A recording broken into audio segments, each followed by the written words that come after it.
Urban agriculture, a seeming contradiction when we think about food cultivation, production, and processing is normally taking place in rural settings, not in urbanized infill. Yet as the conversation on genetically modified foods and the nutritional health of our food supply continues, the farm-to-table movement and localized supply efforts of food and nutrition have matured. Local farming has been reinvigorated and valued and must now recognize the potential of having a vibrant and vital community-based approach for sourcing healthy and nutritious foods. However, within a dense urban setting like we have here in West Hollywood, how does one overlay a resilient, socioeconomically viable system that includes a reliable and healthy source of food cultivation and distribution, and that addresses local demand and food security challenges in a participatory manner? Our next speaker has taken on this question and related issues associated with urban agriculture through his teachings, research, writings, and community-based programming. David De La Peīa is an associate professor and director of the program in landscape architecture and environmental design at UC Davis. He holds a PhD in environmental planning and a master's in urban design from UC Berkeley, as well as a master's in architecture from the University of Texas at Austin. He's a licensed architect and an urban designer, having practiced professionally for 10 years prior to joining academia. David's research focuses on participatory design, collective housing, informal urbanism, and urban agriculture. He's co-authored a book, Design as Democracy: Techniques for Collective Creativity. And his book exemplifies his empathetic approach to the design and planning of urban environments. He also regularly teaches a summer course on urbanism and housing in Barcelona, Spain, where he was a Fulbright scholar. He has worked with numerous groups of gardeners and urban farmers in the Sacramento region, especially on sites focused on food security for immigrant residents. We are very fortunate to have Professor David De La Peīa join us today. Welcome, David.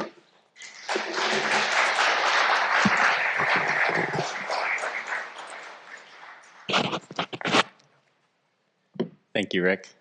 And thank you, Gerhardt. That was a great, inspiring talk. I hope to match your provocations.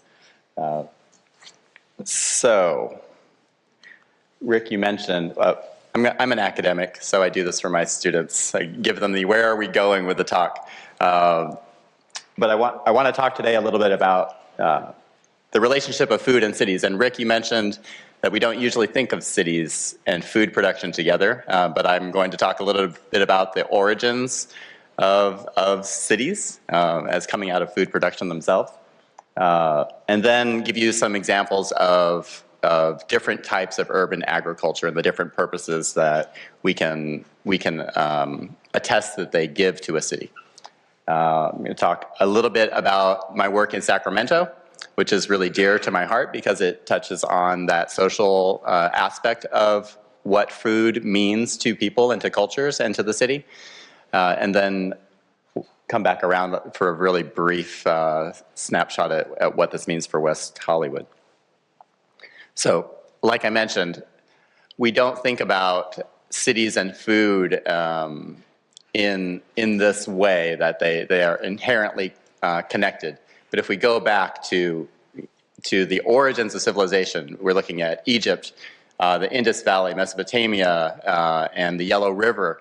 These are the first civilizations, and they come to being because they are in these rich, fertile valleys that allow people to produce a lot of food. In fact, more food than they need. And so cities and civilization arise as a way of managing what is this excess food. This is a little bit of the story of Los Angeles, although we don't think of it this way. This is the first known photograph of Los Angeles, taken in 1862. This is Fort Moore Hill, looking down over the city. This is right near Olvera Street. And by the 1920s, Los Angeles, among all cities in the US, was producing the largest value of agricultural product of any city in the US. This was the 1920s. This was short-lived because we know what happened shortly after that. Closer to home, this is a photo taken of the San Fernando Valley from very close to here in North Hollywood. And also you see there is a moment in time in the early 1900s when this landscape that we are on right now, which we see is so urbanized and so hard-edged, was dotted by small farms producing all of this excess agriculture. Now we have a story that we tell ourselves in this country about how we've gotten separated from the ways that food is produced. So we live in an environment that's dominated by industrial agriculture. I teach at UC Davis, which is probably sort of the grandfather institution that promoted this sort of a very efficient, large-scale production of food. And what that does is that it separates us from understanding where our food comes from. We go to the grocery store, we wander these aisles, we're looking for products that might be healthy, but we don't actually understand where these foods are coming from. And in an urban environment, even in Sacramento, which is not as dense as we are here, I can't tell you how many children in schools that I've worked with who come to an urban farm and are astonished that apples grow on trees, because we are so separated from that reality. Now, West Hollywood is a relatively prosperous city, so we don't think about food security as something that we have to worry about around here. But in fact, there are pockets in and around every city where food security is a large issue. So looking at our census data that we have just from a couple of years ago, West Hollywood brings in just over 34,000 people and with a 13% poverty rate. And this might be surprising to people. This is probably mostly seniors living on fixed incomes.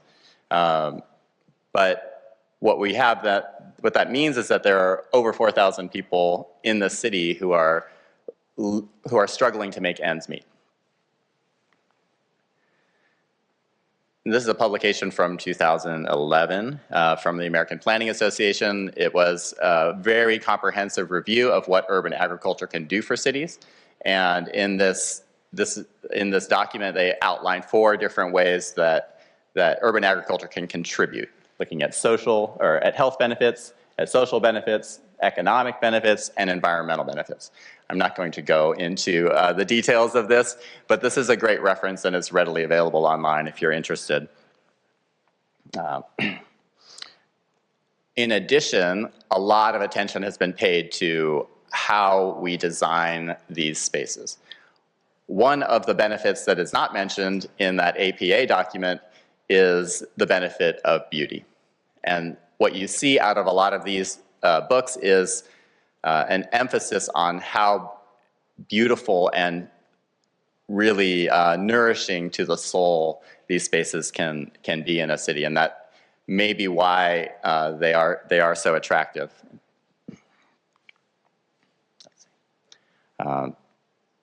So social benefits, right? This is a small urban farm that clearly has become a third space for the city, a place where people go to meet, sort of an oasis within an urban environment. Educational benefits, right? In Berkeley, we're familiar with the edible schoolyard as a model for how much students can learn and how much they can grow in their understanding of themselves and the food system by integrating school gardens within a campus. This is a project by Scape, which actually was a long participatory process of getting to this very simple solution of parking an urban community garden right next to a playground. The thought that an urban garden has to be a large, or urban farm has to be a large enterprise, sort of separated from other uses, is a bit of a fallacy. And so, finding ways that these different uses and also these different demographics of people, so seniors and children and parents, all mixing together. Also, temporary uses. Project for the temporary situation of the MoMA in New York. So these cardboard tubes basically becoming a temporary exhibition for showing how food can be grown. Now we talk a lot. There's a lot if you look at urban agriculture and density, you'll find a lot of images of rooftop gardens. This is perhaps the most famous of them all. This is the Brooklyn Grange, and operates as a nonprofit. It's a beautiful, beautiful space. They produce an extraordinary amount of produce on a rooftop, and it also is a quite nice venue. I've seen weddings on this rooftop, and it's a romantic idea. I think probably one of the most commonly asked questions from people in California is, why can't we just put more gardens on the roof? I work in Barcelona too, and this question has come up. There was a recent competition about putting more gardens on the roof. Barcelona works a little bit better because the structures are mostly solid construction or concrete. And in New York, in Chicago, in Detroit, this is a great option because if you're an architect, you know that the roof load that you designed for in California, 20 pounds per square foot, it doesn't depend on snow, so you don't have to accommodate snow.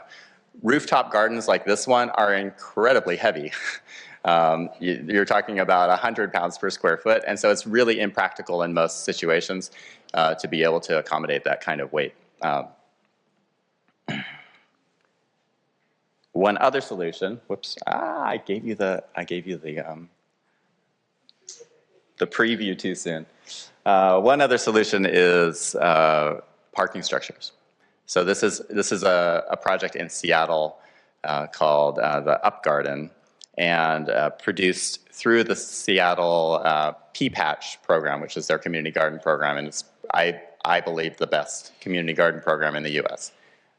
They dedicate a lot of resources to community organizations, help them set up the social infrastructure that's needed to support a program like this, and they also hire designers, landscape architects usually, to design the space with the community. And that is unusual. Usually in other places, a community garden, as you'll see in my examples of Sacramento, are sort of scrappy operations that are struggling to get by. And so you see what happens when you're on this rooftop, that you can sort of have an oasis that's a place in the city to sort of escape. This project was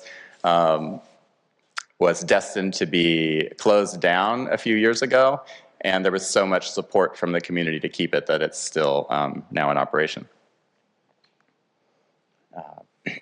Like I said, there's a lot of imagination about what dense urban cities can do to incorporate urban agriculture into its fabric. I love seeing these images, and I also knowing from being in an agricultural institute and also working with community farmers and gardeners, that if this were an actual productive farm, it would be highly impractical. The amount of space you need for tractors, mulch, compost, how to get rid of rats and flies, this is a dream, and I think it's important to dream, but we also have to be very realistic about what that means. A lot of people are investigating the opportunities of hydroponics, of indoor agriculture, controlled environment agriculture it's called. And there's a lot of potential here. What we see, which you can probably also tell from this image or maybe from the next, these are very controlled environments and also very energy intensive usually. So the amount of savings in terms of water can be 90%. The amount of savings in terms of pesticides can be 100%. Usually they're not needed. But the amount of energy used can be 10 times the amount of energy used to be able to control the humidity and the temperature and the light of all of these spaces. But I'll park this for later discussion because I think it actually is a useful example. I'm going to breeze through the Sacramento example just to show you how this has played out in my own work. But this is a regional image of the region of Sacramento, and you can sort of see all the way around the city. The city's in white in the center. This is one of the most rich agricultural areas in the country, in the world, really. And yet, when you look at the statistics, only 2% of the produce being consumed in Sacramento is coming from local farms. So it's drawing from, it's an area that's sending its produce out to be processed and then purchasing it back. And it's not directly feeding the city. And this is a city which created a motto and emblazoned it on their water tower of the farm to fork capital of the US. So we've done a lot of work sort of challenging some of the contradictions of that claim and trying to hold the city true to that promise of being this farm to fork capital. I'm looking at both the geographical reasons for where you should place agriculture, also the social benefits that come along with that, and starting to look at where, in fact, does this happen in the city. We did a series of surveys and community mapping around finding the sites. Because the first time that we searched for sites in Sacramento, this is all that came up. There were 13 community gardens. Nothing else was documented by the city. This was it. And through a lot of community work, we discovered that the food system, the urban agriculture food system in Sacramento is quite rich and does not constrain itself to these official community gardens. In fact, what we found were the three largest enterprises producing food in the city were unofficial, undocumented Hmong farms. So these are allotment farms that are operated by one individual usually. In one case, it's a school. In another case, it was a church. And they were producing more produce than anybody had ever imagined. And they're doing it without any support. There's a long tradition, a Laotian tradition of food as medicine, and also a high distrust for highly processed foods. And so you see some of that coming out. But as Sacramento was unrolling its urban agriculture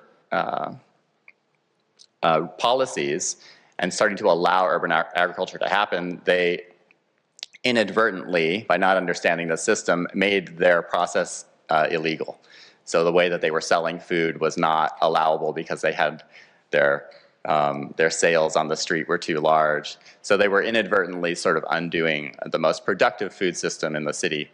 And in fact, one of those farms closed shortly afterwards. I'll breeze through this project, even though it's my most beloved one. This is a project we discovered on Google Maps. In fact, this was the image. We said, "What is this?"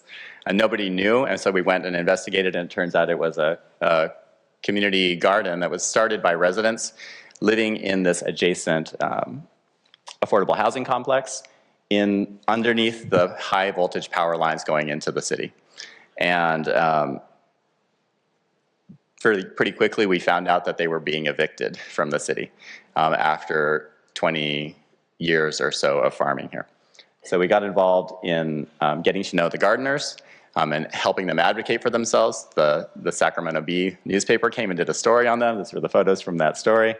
The community gardeners went and organized themselves. This is what it looked like sorry for the pixelation, but this is what it looked like from the front of the garden. And what the city saw here was a messy, sort of an eyesore that they wanted to scrape off. On the inside, you saw a real richness of all kinds of different foods and produce, things that couldn't be grown or couldn't be found in a grocery store. So people were growing their own things. And the city's plan was basically to remove the gardeners, and they didn't want to completely remove them. They were going to build them a new, smaller, much more aesthetically pleasing in their eyes garden. What they didn't understand was most of these gardeners came from Ukraine and from Russia, maybe 90% of them. And this was their reality. This is the dacha garden in central Russia. And the dacha garden came about during the Soviet Republic as a way for people to grow their own food, because actually what was happening, and this is another dacha garden, what was happening was that the Soviet Union was industrializing, rationalizing the food system and trying to manage it all from above. And it failed, it heroically failed. Their food system collapsed. And by the 1990s, this was one of the biggest food shortages in the world at the end of the Soviet Union. And so these people who came to Sacramento in the 1990s had this in their memory as a food system that they needed to manage. By the 1990s, half of all produce in Russia was being produced on these dacha gardens. And so you can see the plan that the city had was not this maze of sort of random self-built houses and gardens, but rather a very rational, gridded garden, and the gardeners were not taking that. So we worked very closely with them, had a lot of trilingual meetings, which are fabulous to witness, and produced this drawing here on the left, which was probably the most important tool for saving this garden, because it showed for the first time to people in the city and to the gardeners themselves that this patchwork could be something actually really beautiful and enriching for the city. And the city had us do a new plan to support that garden, and I think they've now supported it to the tune of $300,000 or $400,000 to keep it going. So we're in a bit of a phase of planning for what might come next, something that might go from the randomness of that into something that is even more enriching. But it is still to be seen. Now, that context is very different from what you have here in West Sacramento, I know. What Gerhardt said about finding more open space in the city is a really challenging piece. But it's not impossible. There are opportunities for urban agriculture. There are lots of small spaces that you can find. There are parking structures. There is new construction that can be built that can accommodate that. The podium building, for example, is a great opportunity because the podium itself is built to support an entire building. So there are opportunities within these courtyards that you can find. And I'm going to leave it there because I think we can save this for more discussion. But thank you very much.